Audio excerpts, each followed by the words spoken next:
प्यारे बच्चों, आज हम अपना नया पाठ शुरू करेंगे जिसका विषय है संख्या। संख्या क्या है? संख्या के बारे में तो आपने पढ़ा ही है, पिछली सेकंड क्लास में भी पढ़ा है, थर्ड क्लास में भी पढ़ा है। और देखो संख्या क्या होती है। संख्या क्या है? एक नाम है किसी व्यक्ति, स्थान, वस्तु की पहचान किससे होती है? उसके नाम से ही होती है। तो और सभी व्यक्तियों का, वस्तुओं का, स्थानों का कोई ना कोई नाम जरूर होता है। तो इसलिए संख्या क्या होता है?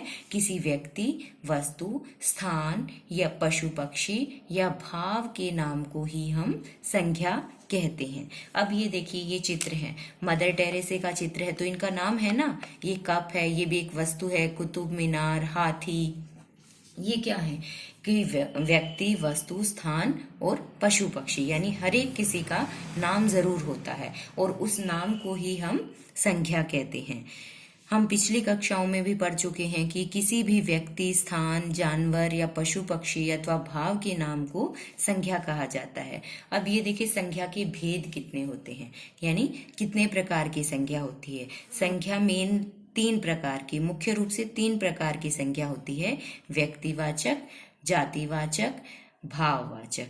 तो हमारी व्यक्तिवाचक क्या होता है? जब हम किसी विशेष व्यक्ति के बारे में बात कर रहे हैं, वो क्या होती है? व्यक्तिवाचक। और जब हम किसी वस्तु की विशेष जाति के बारे में, यानी पूरी जाति का बोध कराने वाले शब्दों को हम जातिवाचक। अब जैसे पशु क्या है?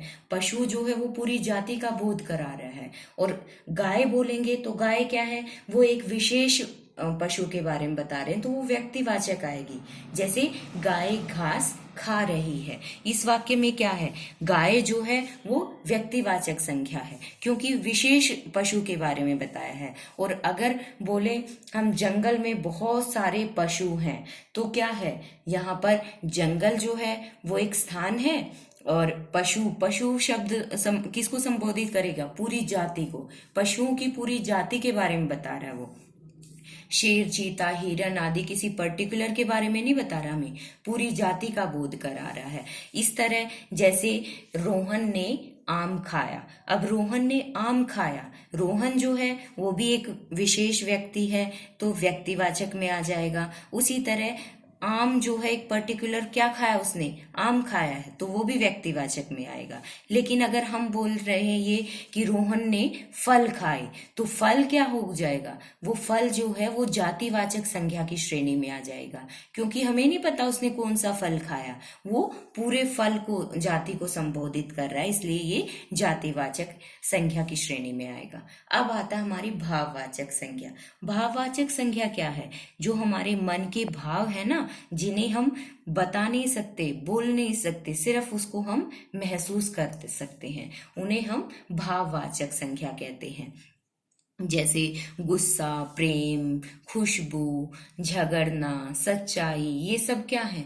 भाव हैं, जो दिखते नहीं हैं, सिर्फ हम महसूस कर सकते हैं, वो भाववाचक संख्या की श्रेणी में आएंगे। अब क्या है? भाववाचक जो है वो भाववाचक शब्दों से हमें बनानी होती है भाववाचक संख्या। जैसे अब ये देखिए, भाववाचक संख्या शब्दों की रचना कैसे की जाती है, यानी जातिवाचक संख्या होती है, उस तरह से मित्र क्या है? एक जातिवाचक संख्या है, उससे हमने क्या बनाया? भाववाचक ता प्रत्यय लगाकर मित्रता एक भाववाचक संख्या शब्द बन गया।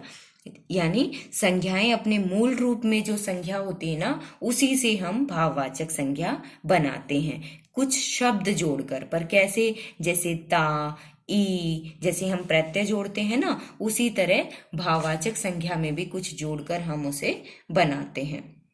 मित्र से मित्रता भाववाचक संख्या बन गई, वीर से वीरता बन गई, मानव से मानवता, पशु से पशुता, बूढ़ा से बुढ़ापा, आ प्रत्यय जोड़कर इसमें बुढ़ापा संख्या शब्द। अब संख्या शब्द सिर्फ शब्दों से ही नहीं, संख्या के मूल रूप से ही नहीं बनती, ये विशेषण से भी बन सकती है, क्रिया से भी बन सकती है। क्रिया क्या होता है? कोई भी काम करना। अब चलना क्या है? एक क्रिया है, तो उससे हम संख्या शब्द कैसे, भाववाचक संख्या कैसे बनेंगे?